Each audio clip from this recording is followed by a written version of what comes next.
السلام علیکم ناظرین and very good morning to all of you. I hope کہ آپ سب لوگ بالکل ٹھیک ہوں گے, خیریت سے ہوں گے. اور ویسے ہی میں کل مارکیٹ گئی ہوئی تھی تو ونڈو شاپنگ بھی کری تھی, شاپنگ بھی کری تھی ساتھ میں. تو میرے ذہن میں بار بار ایک ہی بات آ رہی تھی کہ جہاں پہ ڈریسز کنسرنڈ ہیں آج کل ہم لوگوں نے کپڑوں کو اور فیشن کو اتنی امپورٹنس دے دی ہے کہ وہ اتنے ایکسپینسو ڈریسز اور بالکل سمپل سے ڈریسز, اور اس میں کوئی اتنی اس طرح کی بات نہیں ہے کہ آپ 18,000 کی شرٹ خریدیں اور آپ 15,000 کی شرٹ خریدیں. میں کسی ڈیزائنر کے اگینسٹ نہیں بول رہی ہوں, لیکن جنرلی جو ہم لوگوں نے کپڑوں کو اسٹیٹس کے ساتھ ایسوسیٹ کرنا شروع کر دیا ہے کہ جو آپ نے پہنا ہوا ہے اس سے پتہ چلے گا کہ آپ کتنی ہائی کلاس سے آپ کا تعلق ہے. اور ہم لوگ جو ہیں وہ کسی کو اپنے سے کم سمجھنے لگ جاتے ہیں اگر انہوں نے کم ایکسپینسو کپڑے پہنے ہوں. تو اس طرح کی جو ایک جو یہ مائنڈ سیٹ چل پڑا ہے, میرا خیال ہے کہ ہمیں اس کے اگینسٹ تھوڑا سا کام کرنا چاہیے. کیونکہ ٹھیک ہے اچھا لباس, خوش لباس ہونا چاہیے انسان کو, لیکن ضروری نہیں ہے کہ آپ اس کی کاسٹ کے ساتھ کمپیئر کر کے تو ڈٹرمن کریں گے کپڑے کتنے اچھے ہیں. اینی وے اب دیکھ لیتے ہیں کہ آج کے فریش فروٹ ریٹس کیا ہیں اور فریش ویجیٹیبل ریٹس کیا ہیں مارکیٹ میں. آلو جو ہے وہ 21 روپے کلو, مٹر 26 روپے کلو,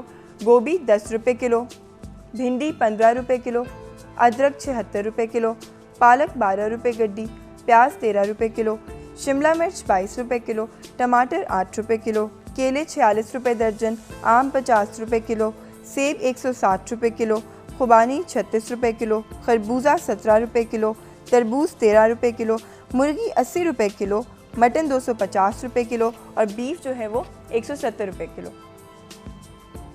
جی یہ تھے آج کے فریش فروٹ ریٹس اور ویجیٹیبل ریٹس. اور اب فوراً سے دیکھ لیتے ہیں کہ آج کے کرنٹ گولڈ اور ایکسچینج ریٹس کیا ہیں.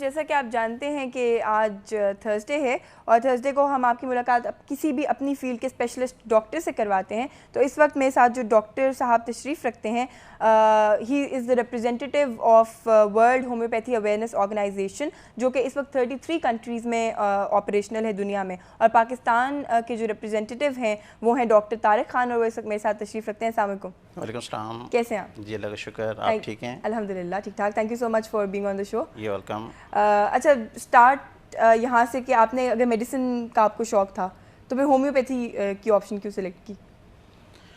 Allopathy, M B B S, simple medicine. بالکل صحیح کہا آپ نے کہ میں ایکچولی فارمیسی کر رہا تھا, فارماسسٹ بننے کا ارادہ تھا, کراچی یونیورسٹی میں پڑھ رہا تھا.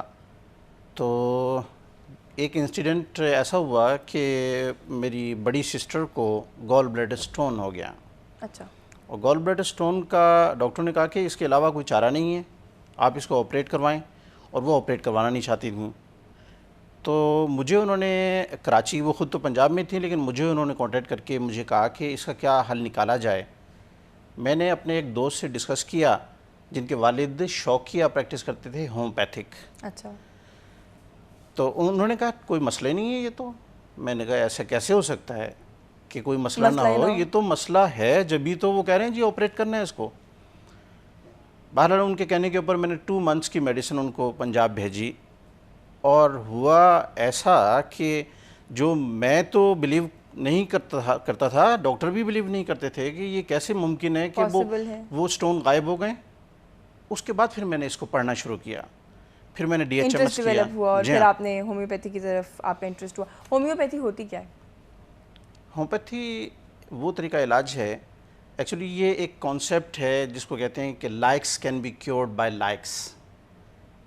اور اس کانسیپٹ کے اوپر یہ میڈیسن جو ہیں وہ دی جاتی ہیں. اگر اردو میں سے آسان طریقے میں اگر اس کو ڈیفائن کیا جائے تو یہ ہے علاج بالمثل. ایک ایسی دوائیں جو ہیومن کے اوپر پروو کی جاتی ہیں, ان کی پروونگ کرنے کے بعد ان میڈیسن کی سمٹمز دیکھی جاتی ہیں. ہر میڈیسن کے الگ الگ سمٹمز پروونگ میں آئی ہیں. اب وہ سمٹمز جو ہیں وہ جب میچ کر جاتی ہیں پیشنٹ کے ساتھ, اس پیشنٹ میں بھی وہی سمٹمز موجود ہوتی ہیں, تو وہ ایکوریٹ میڈیسن ہوتی ہے اس پیشنٹ کی. اور وہ پیشنٹ کو جب دی جاتی ہے تو وہ میریکولس کام کرتی ہے, وہ میجک بن جاتی ہے. رائٹ. یہ طریقہ ہے یہ ہومیوپیتھی کا. جبکہ ایلوپیتھی میں یہ ہے کہ اس میں سپریس کر دیا جاتا ہے, فوری آرام پہنچایا جاتا ہے. اس میں بعض کیسز میں ایسا نہیں ہے, کہ بعض کیسز میں ایسا نہیں ہے. لیکن پھر بھی لوگ جو ہے وہ ہومیوپیتھی کو اتنا ٹرسٹ نہیں کرتے جتنا ایلوپیتھی کو ٹرسٹ کرتے ہیں. اور لوگوں کا یہ بھی کہ بہت سارے لوگوں کا یہ بھی پرسیپشن ہے کہ ہومیوپیتھی کا طریقہ علاج جو ہے وہ سلو ہوتا ہے. سلو ایسی صورت میں ہوتا ہے کہ جب کیس کرونک ہو, 20 سال 25 سال سے ایک پیشنٹ جو ہے وہ اس ڈیزیز کو سفر کر رہا ہے, اور اس نے کوئی طریقہ علاج بھی نہیں چھوڑا, ہر جگہ کے اوپر وہ گیا ہے, یونانی بھی اس نے آزما لیا, دوسرے بھی جتنے بھی کنٹری میں اویلیبل طریقے ہیں وہ سارے اس نے آزما لیے.